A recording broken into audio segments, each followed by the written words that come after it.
गांधीनगरची जी जमीन आहे ती बापूंच्या एका संस्थेच्या नावाने आहे। ती पूर्णच्या पूर्ण जमीन घ्या आणि आमच्या संपूर्ण झोपडपट्टी वासियांना त्या ठिकाणी ती जमीन वाटून द्या। हे 8 वर्षापूर्वी बापूंनी कुठलीही बातमी किंवा ऍडव्हर्टाइजमेंट न करता सरळ बोलून दिले होते, कुणालाच माहित नाही। आमची चर्चा झाली होती, मी होती त्या चर्चेला सोबत। परंतु काय झालं त्या जमिनीचं तुम्ही कधी कोणी विचारलं का? परस्पर एका मोठ्या स्वतःला नेता समजणाऱ्या माणसाने यांच्या बागेत कर्ज काढून स्वतःचं हॉटेल काढलेल्या माणसाने त्या ठिकाणी येऊन राजीव गांधीची नगरची आपली जमीन स्वतःची समजून विकून टाकली व गोरगरिबांकडनं 5-5, 8-8, 10-10 लाख घेतले। श्रीमंतांना फसवलं तर कधी कधी एक वेळा वाईट वाटणार नाही, परंतु गोरगरिबांचा एक पैसा देखील जर तुम्ही खाल्ला तर ती हाय तुम्हाला आयुष्यात सोडणार नाही। ही गोष्ट आज आपण करून दाखवायची आहे। अशा प्रवृत्तीची माणसं तुम्ही सभागृहामध्ये पाठवणार आहात का? आमच्या प्रॉपर्टी कार्डची चिंता आम्ही जयसिंगपुरातले राहणारे रहिवासी आम्ही समर्थ आहोत।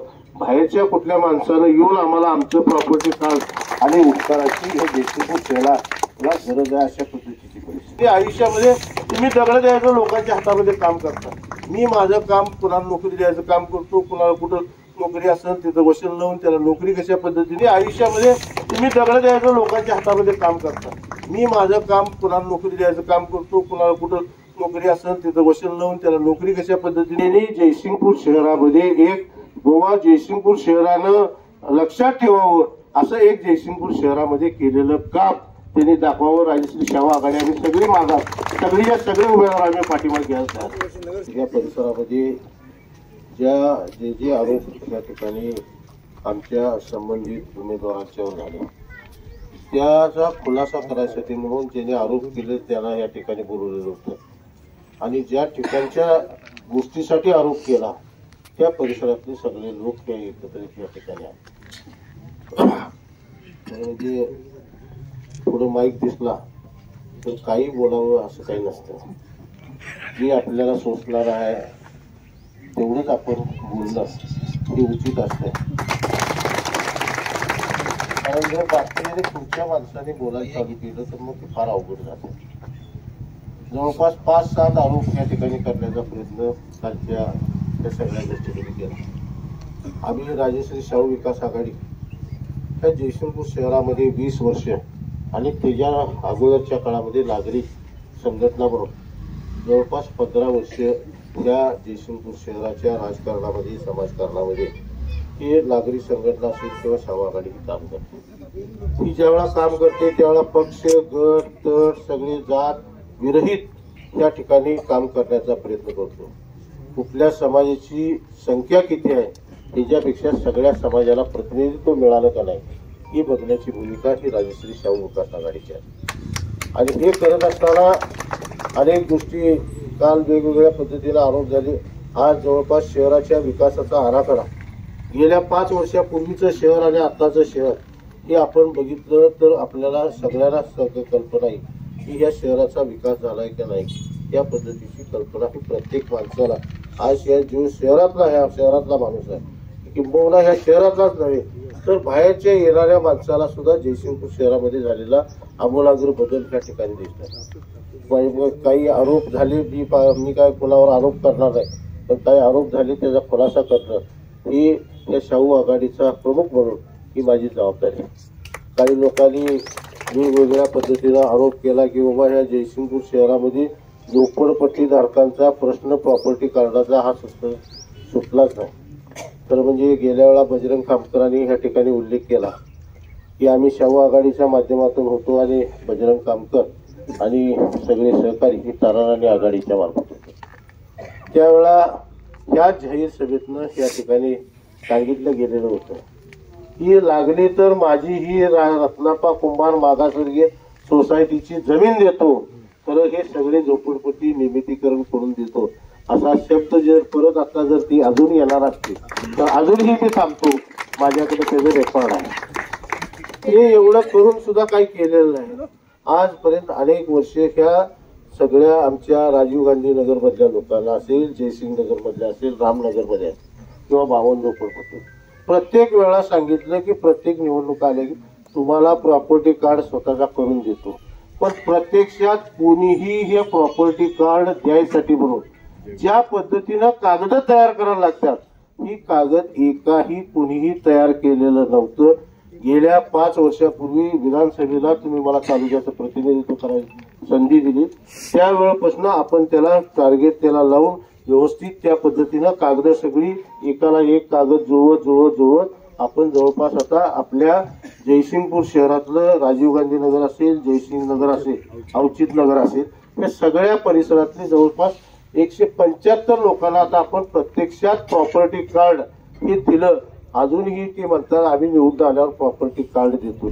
त्याला माहित नाही प्रॉपर्टी कार्ड प्रत्यक्षात वाटायचं काम सुद्धा चालू झालंय. जे कागदपत्र पूर्ण करतील आणि आता आपण पुढच्या त्या ह्याच्यामध्ये 280 लोकांना राजीव गांधी नगर मधल्या त्या आता समावेश करून ते 280 लोकांचा प्रस्ताव त्याला इथं आपल्या इकडनं व्यवस्थित त्याला नकाशा करायला लागतो.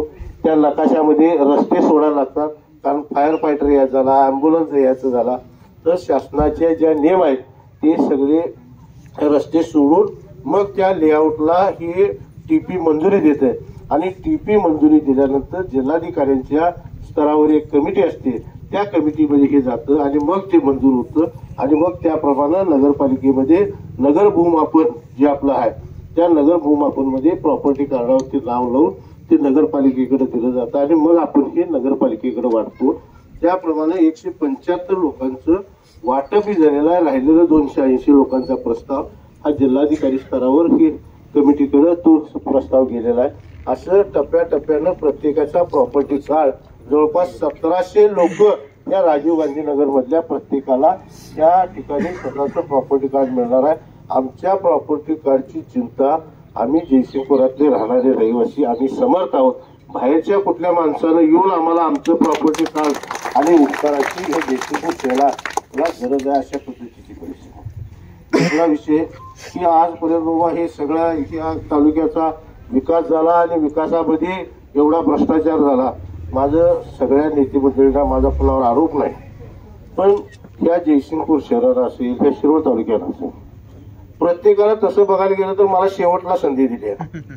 अनेक लोकांना संधी दिलेली होती. आता ज्या लोकांनी मोडून काढतो तोडून काढतो जी काही भाषा काल जी वापरली ती काही भाषा ह्या जयसिंगपूर शहराला ही सोडण्यासारखी नाही. कारण जयसिंगपूर शहर हे सगळ्या जाती धर्माला एकत्रित घेऊन एकत्रितपणानं गुण्या गोविंदानं राहणारं हे आमचं शहर आहे आणि त्या वेगवेगळ्या पद्धतीनं जी भाषा बोलली गेली त्याला सुद्धा 5 वर्ष या शिरोळ तालुक्यातल्या लोकांनी 5 वर्ष आमदारकी दिली, 10 वर्ष खासदारकी दिली.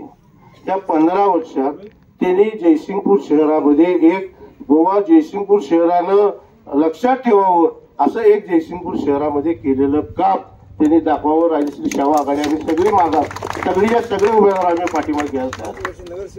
15 वर्षामध्ये आपल्याला एकही काम ह्या शहरासाठी ज्या गावाने आपल्याला भरभरून मतं दिली त्या लोकांनी तुम्हाला या राज्याचं प्रतिनिधित्व राज्याच्या सर्वोच्च सभागृहाचं तुम्हाला संधी दिली. देशाच्या सर्वोच्च सभागृहामध्ये 2 वेळा तुम्हाला संधी दिली. तुम्ही काय केलं ह्याचं उत्तर द्यायच्यावर तुझं यानं काय पैसे कळला आणि त्यानं काय केला ह्याच्यापेक्षा सुद्धा तुम्ही काय गुण उधळला.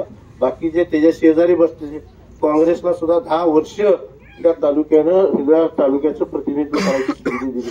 एक काम या सगळ्यांनी मिळून बाबा आम्ही ह्या जयसिंगपूर शहरासाठी एवढं केलंय किंवा गेल्या वेळा ह्या सगळ्यांचं ऐकून जयसिंगपूर शहरातल्या लोकांनी सुद्धा आमच्या आया भगिनी सुद्धा या सगळ्या एकंदरीत त्या भाषणाला एवढ्या आमच्या आया बहिणी बोलून सुद्धा त्यावेळा मतदान केलं आणि नगराध्यक्ष आपण निवडला.